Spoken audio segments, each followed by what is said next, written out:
kalian hari ini? Baik. Alhamdulillah baik. Agar siap belajar? Ayo, tangan ke atas, tangan ke samping, tangan ke depan, duduk yang rapi. Bagus. Hari ini anak-anak masih semangat belajar? Anak-anak, sebelum kita belajar, agar apa yang kita kerjakan dan ilmu yang kita peroleh bermanfaat bagi kita dan mendapat ridho dari Allah Subhanahu wa Ta'ala. Alangkah lebih baiknya kita berdoa dulu. Ayo ke kelasnya, pimpin doa. Kita berdoa. Berdoa dimulai.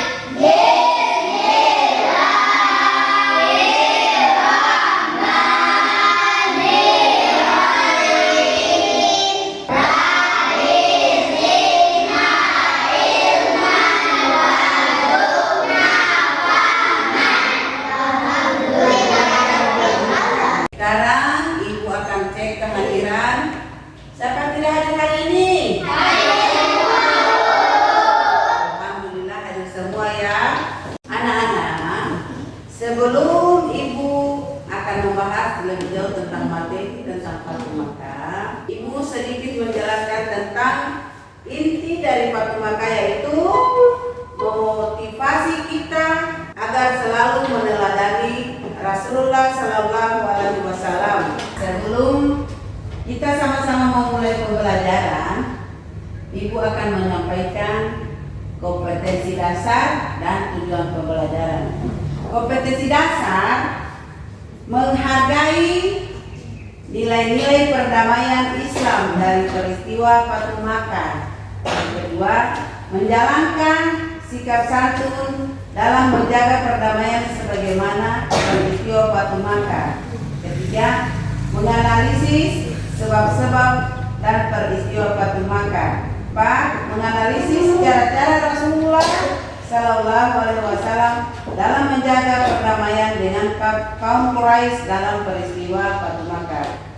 Adapun tujuan pembelajaran, setelah mengikuti proses pembelajaran dengan menggunakan model problem based learning, diharapkan siswa dapat 1.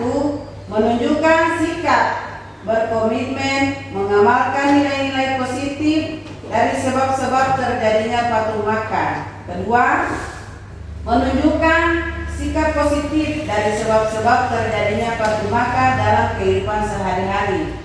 3. Menjelaskan dan menceritakan sebab-sebab terjadinya Fathul Makkah.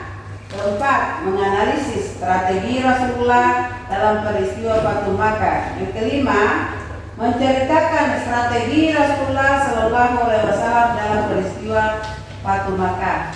Baiklah, kita akan masuk kepada materi tentang sebab-sebab dan peristiwa Fathul Makkah. Fathul Makkah adalah menaklukkan kota Makkah. Melalui Fathul Makkah inilah Allah Subhanahu wa Ta'ala menyelamatkan kota Makkah yang sebelumnya penuh dengan kekafiran menjadi kota yang berlapaskan Islam. Peristiwa Hudaybiyah merupakan penyebab terjadinya Fathul Makkah. Ketika kaum kafir Quraisy melanggar sendiri perjanjian, kaum Quraisy tidak dapat dukungan dari kaum-kaum yang dahulu membantunya. Dengan batalnya perjanjian Hudaybiyah, Rasulullah Sallallahu Alaihi Wasallam memanfaatkannya untuk menaklukkan kaum kafir Quraisy di kota Makkah. Maka pertolongan Allah Subhanahu wa Ta'ala, kaum muslimin menaklukkan kaum kafir Quraisy hampir tanpa perlawanan.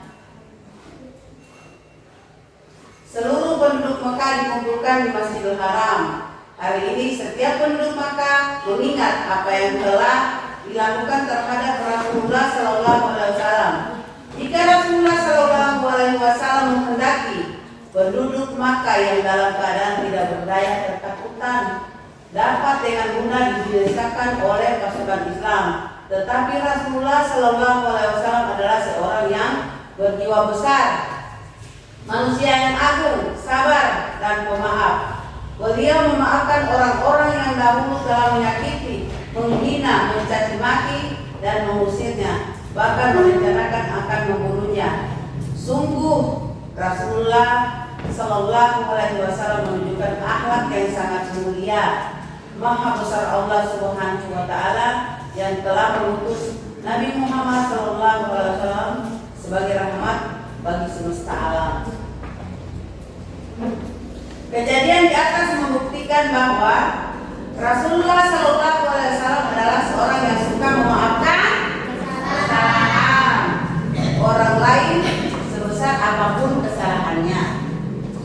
Oleh karena itu, kita wajib meneladani sikap Rasulullah, yaitu yang saling memaafkan, dan dapat kita jadikan suatu teladan dalam kehidupan kita sehari-hari. Di antaranya adalah jadilah orang pemaaf sebagaimana dicontohkan oleh Rasulullah Sallallahu Alaihi Wasallam dalam memaafkan kaum Quraisy dalam peristiwa Fathu Makkah. Kedua, jadilah pemimpin yang arif dan bijaksana. Rasulullah Sallallahu Alaihi Wasallam memerintahkan agar melindungi wanita dan anak-anak dalam penyerangan terhadap Mekah dan tidak membunuh lawan yang sudah tidak berdaya. Hal ini menunjukkan bahwa beliau adalah seorang pemimpin perang yang lembut dan penuh kasih sayang. Tiga, jangan mendendam. Apabila ada orang menghina kita, bersabarlah dan balaslah perlakuan tidak baik mereka dengan doa yang baik-baik.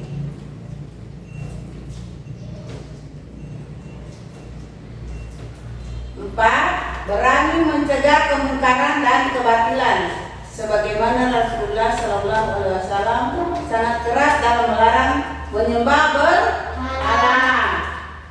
Dan dalam komandonya ketika Fathu Makkah, beliau menjadikan hancurkan berhala. Nah, tadi setelah kita selesai mengikuti materi yang dijelaskan tadi, ada yang bisa menjelaskan kembali tentang apa itu Fathu Makkah? Ya, silakan. Menaklukkan kota Mekah.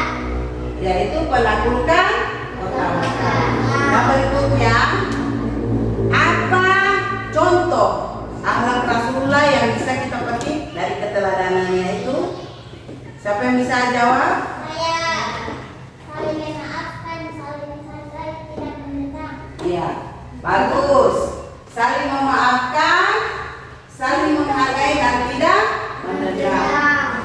Anak-anak, ibu akan menayangkan video tentang Fathu Makkah. Jadi dalam kegiatan ini ibu minta kalian untuk menyimak, mengamati, dan sebentar kita akan analisis tentang peristiwa Fathu Makkah.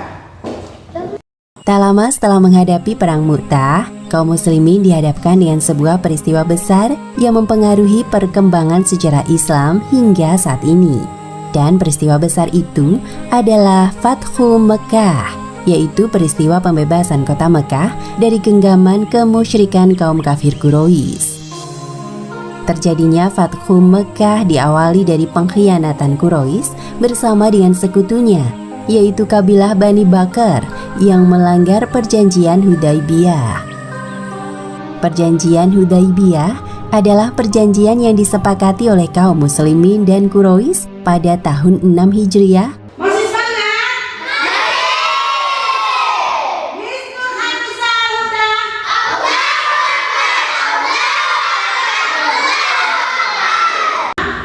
Setelah tadi kita telah menyimak video tentang peristiwa Fathu Makkah, selanjutnya ibu akan membagi kalian dua kelompok diskusi untuk menganalisis problem yang terjadi pada peristiwa Fathu Makkah.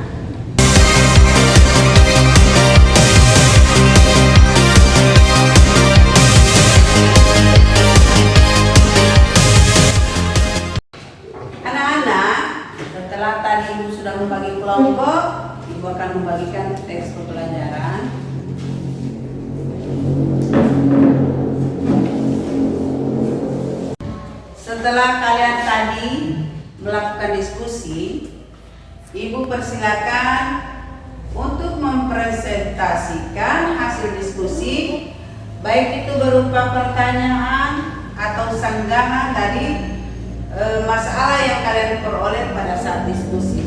Ibu persilakan. Kami dari kelompok 2 akan mengajukan pertanyaan kepada kelompok 1.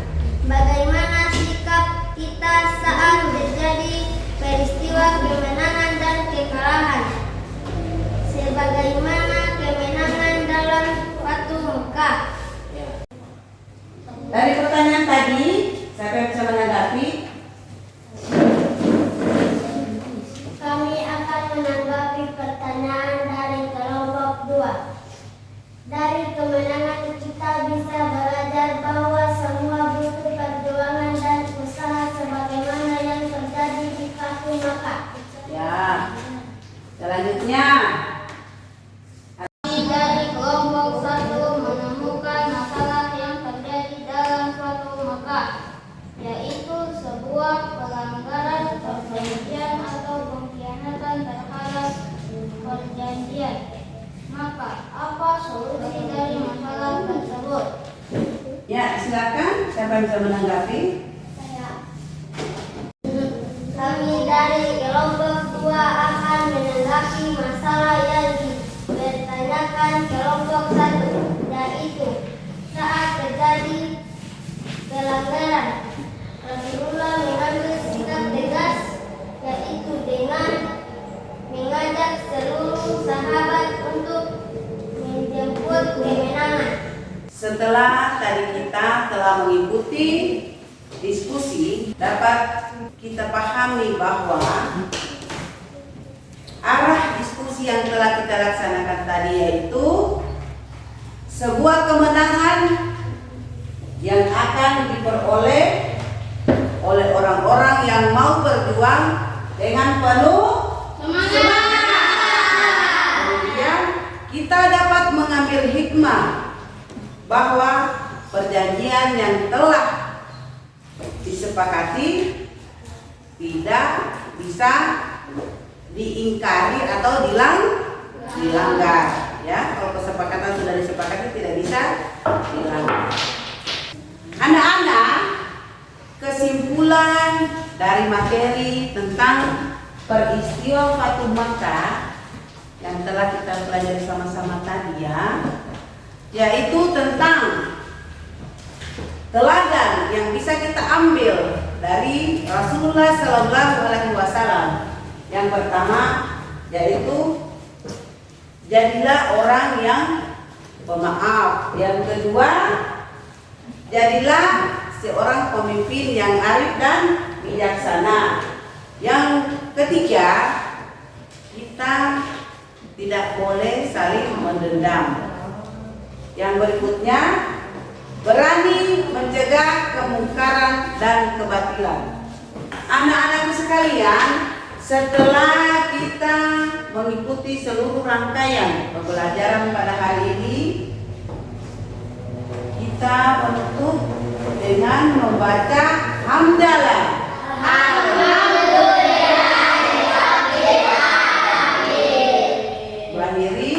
Assalamualaikum warahmatullahi wabarakatuh.